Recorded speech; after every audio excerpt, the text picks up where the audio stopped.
Good morning, everybody. It is March 4th, and woke up. It had something on my mind, something I read last night.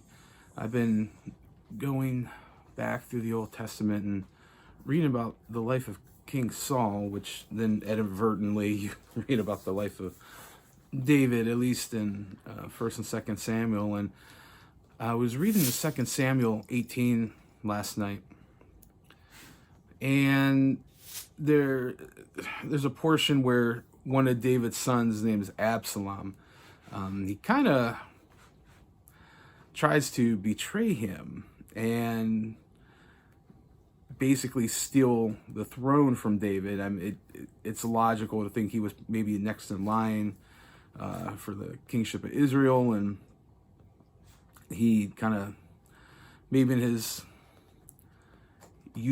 youthful zealousness, thought he could do things better and didn't approve of something that David didn't do that Absalom thought should have been done. And it's a long story. Check it out if you're interested. But what was interesting is that for a couple chapters, for a little bit, Absalom actually chased David out of the kingdom of Israel and banished him and his servants and wives and concubines, his concubines actually stayed, but just made everybody leave. And then he effectively was the king of Israel, albeit illegitimate, but he was. And long story short, he got some bad advice, went out and fought, and ended up dying in a rather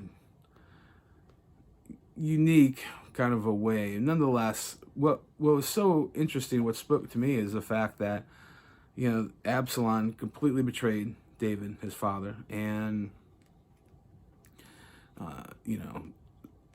did sleep with some of his servants, his concubines he slept with. I now remember the story so early, I haven't had coffee yet.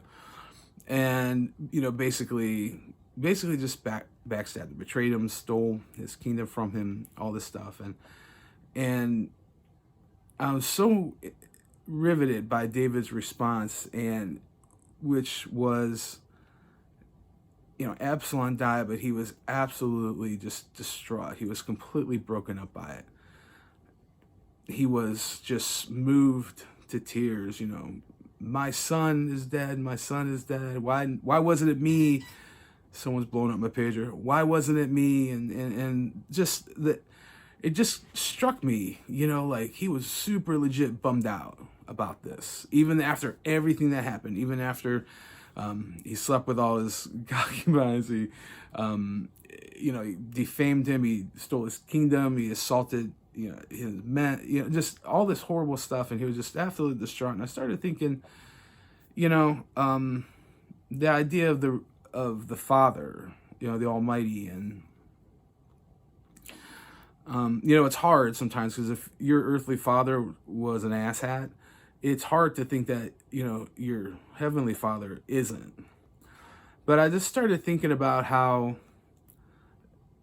on a natural level, we would probably be like, oh, good, now I can not have to deal with this. It's done. It's over with. I can move back into my house and get things back to where they should be, where they rightfully should be. But, the idea that as a father, he just mourned his son, the death of his son, no matter what happened. And I just think that's such an interesting reflection of how the Almighty views us. And I just kind of wanted to put that out there and talk about it. I struggle with it because, I don't have a relationship with my father by his choice, and it's just hard, but the thought that somebody would value their son, that even if their son makes mistakes, and if their son has done something so dastardly, that they would still just mourn their death and just lament over their death, and that there's that commitment still to that father-son relationship. And I just thought that was just riveting. And I also think that it was there purposefully as a reflection of the Almighty's heart towards us. So something a little deeper this morning, a little spiritual. And I do, last couple of days I haven't really brought anything like that, but I just wanted to kind of keep you on your toes, if you will, and have you think about that. All of these can be found on flawedinc.com. Please subscribe on Rumble. I've been growing a little bit there, and I appreciate it. We are back on Parler, Flawed Inc., Flawedcast CLE. Once again, you find everything on flawedinc.com. But I just got to remind you guys to get in the arena.